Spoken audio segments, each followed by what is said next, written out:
Rien ne filtre de son discours. À l'heure qu'il est, Emmanuel Macron s'adressera demain soir pour ses vœux du Nouvel An, comme le veut la tradition. En attendant, 26e jour de grève contre la réforme très décriée des retraites. Les transports sont toujours perturbés, en particulier en Île-de-France, malgré un léger mieux en cette période de vacances scolaires. Les suites de l'affaire Gabriel Matzneff, l'écrivain âgé de 83 ans sort de son silence. Il dénonce des attaques injustes à son encontre. L'écrivaine Vanessa Springora raconte dans un livre à paraître dans quelques jours comment elle a été séduite par l'homme au milieu des années 1980. Elle avait alors 14 ans, il lui une cinquantaine d'années. Gabriel Matzneff parle d'un ouvrage hostile, méchant, dénigrant et il insiste, je cite, sur la beauté de l'amour qu'il a vécu avec l'adolescente. C'est un voyage passionnant dans le monde de la linguistique. Claude Agege nous raconte son amour pour sa discipline. Il est notre invité. Bonsoir.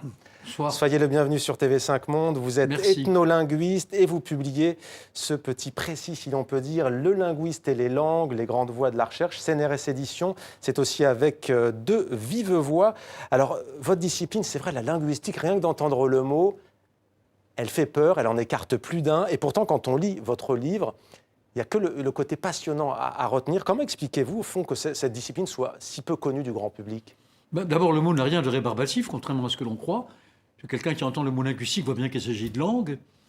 Ensuite, la discipline a pu être victime d'un ostracisme dans les dernières décennies, mais elle l'est de moins en moins, à raison même de l'importance de la diversité des langues. Et comme le linguiste est censé étudier cette diversité, eh bien, il devient du coup un personnage très populaire, comme j'espère votre serviteur. Comment vous est venue cette passion ? On ne devient pas comme ça du jour au lendemain linguiste.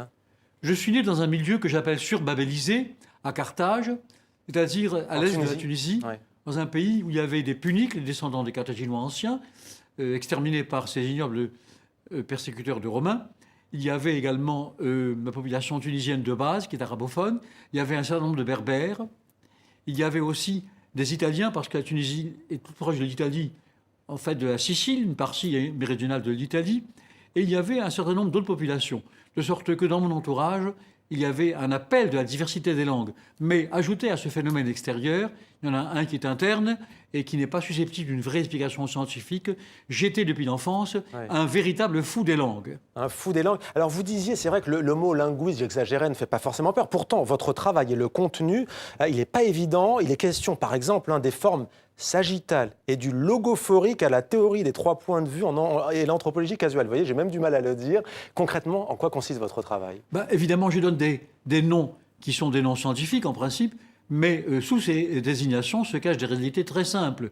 Les formes sagittales, c'est le nom que je donne en m'inspirant du latin sagitta, qui veut dire une flèche, aux formes qui, dans certaines langues, comme le hongrois, comme d'autres langues encore, mélangent d'une façon non analysable un je et un me et un te.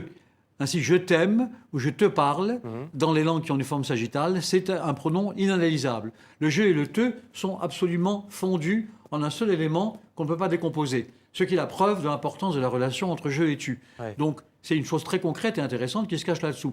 Quant à la théorie des 3 points de vue, eh bien, je considère qu'un énoncé d'une langue, une phrase quelconque, elle peut être expliquée d'abord d'après sa grammaire, ensuite d'après le sens, et enfin d'après la relation entre les deux locuteurs. Tout ça sont des choses très très simples, auxquelles les linguistes donnent des étiquettes un petit peu recherchées parce que scientifiques, mais qui cachent des réalités élémentaires. Voilà, il suffit de l'expliquer magnifiquement comme vous venez de le faire. Claude Agege, vous parlez aussi dans ce livre de vos rencontres avec des peuples du Cameroun, des Philippines. Quelle est votre langue préférée ? Ma langue préférée, je peux vous le dire tout de suite, parce que c'est depuis mon enfance, c'est le russe. Pourquoi ? La beauté du russe est quelque chose que je n'explique pas, sur le plan phonétique, comme sur le plan morphologique, comme sur le plan du sens. Le russe a une espèce de beauté, et j'irai jusqu'à dire que lorsque le russe est parlé par une belle blonde russe, alors là, il y a de quoi perdre connaissance. Vos travaux se fondent sur l'étude de langues sémitiques, africaines, amérindiennes, austronésiennes, puis sino-tibétaines. Combien de langues parlez-vous ? La question qui vient aussitôt après l'énumération que vous venez de faire des familles de langues est une question étrange. Ça n'est pas parce que j'étudie ces langues que j'en suis locuteur. Il se trouve que c'est le cas, parce que je suis un passionné de langue et d'apprentissage. Mais il y a de très honnêtes linguistes qui font des cours sur la diversité des langues sans parler aucune autre langue que leur langue maternelle. Ouais. Donc un linguiste n'est pas obligatoirement un polyglotte. Et réciproquement, un polyglotte qui a un talent pour parler beaucoup de langues est souvent incapable de faire un cours sur ce que c'est qu'une langue. Donc vous, c'est environ une dizaine, plus ? Pardon? Combien de langues à peu près? Vous ne nous l'avez pas dit. L'idée de les compter ne m'est jamais venue. Je Alors, passe ma vie dans les langues. en tous les cas, 95%, Claude Agege, des langues parlées dans le monde risquent de disparaître d'ici la fin de ce siècle, c'est-à-dire d'ici 80 ans. Pourquoi? 95% est un chiffre exagéré. Où est-ce que vous avez pris ce chiffre? Sur Internet, l'ONU qui en parle Oh notamment. non, c'est Non beaucoup trop. Un très grand nombre de langues sont menacées d'extinction, mais pas 95%. Alors les raisons sont très simples. La principale, c'est l'énorme pression exercée par les langues de diffusion mondiale, essentiellement trois, l'anglais, l'espagnol, le français. La seconde raison, malheureusement, qu'on doit reconnaître, mais que les linguistes, ethnologues et autres ont mis du temps à reconnaître, c'est que souvent les populations elles-mêmes veulent abandonner leur langue, parce que ce sont des langues tribales ou régionales, parlées à une échelle très réduite, et elles considèrent que ces langues ne peuvent pas assurer un avenir à leur progéniture. Justement, à ce titre, la France n'a pas ratifié la Charte européenne des langues minoritaires. Vous, ça vous choque ou vous dites qu'elle fait bien de ne pas le faire? La France n'a pas ratifié parce que cette charte reviendrait à donner droit de cité à un très grand nombre de langues autres que les langues nationales et officielles.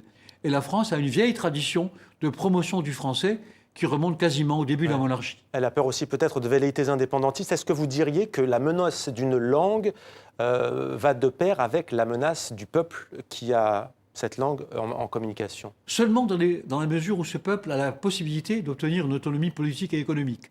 En revanche, quand il ne l'a pas, à ce moment-là, la menace est nulle. Ainsi, les principales langues régionales françaises, le basque, l'occitan, le breton, les flamands et d'autres langues, ne menacent pas le français parce que les gens qui en sont locuteurs, ou bien ne les parlent plus, sauf des gens âgés, qui ne les transmettent pas à leurs enfants, ou bien alors n'ont pas donné à ces langues une importance politique et économique très grande. Alors très court, parce que je vous ai lu chez nos confrères du Monde, et vous vous inscriviez en faux, dites-vous, contre une idée reçue dans le monde. Non, l'anglais ne s'impose pas à travers la planète par sa simplicité.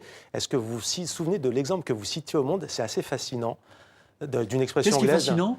Le fait, il voulait que l'anglais ne s'impose pas dans le monde de par sa simplicité. Est-ce que vous pouvez nous donner un exemple? L'anglais est une langue extrêmement difficile. Idiomatique. La réputation de facilité est une absurdité complète. La seule véritable raison de la diffusion mondiale de l'anglais, c'est la puissance des pays qui le parlent. Les États-Unis, dans une certaine mesure la Grande-Bretagne, l'Afrique du Sud, la Nouvelle-Zélande, l'Australie, les pays anglophones sont des pays industrialisés, puissants, surtout les États-Unis, et encore une fois la Grande-Bretagne dans une certaine mesure, et par conséquent, la diffusion mondiale de l'anglais est uniquement liée à cette puissance. En fait, l'anglais est une langue très difficile. Sur le plan phonétique, tout le monde en conviendra, les prononciations de l'anglais sont extrêmement variées et pas toujours faciles à reconnaître. Les anglophones eux-mêmes souvent ne connaissent pas là où les prononciations officielles d'un mot donné. La deuxième raison, c'est que l'anglais est plein d'expressions idiomatiques, c'est-à-dire d'expressions qui ne peuvent pas, dont le sens ne peut pas être deviné si on ne le connaît pas par cœur. En d'autres termes, pour ces deux raisons, l'une phonétique, l'autre idiomatique, l'anglais n'est pas du tout une langue facile.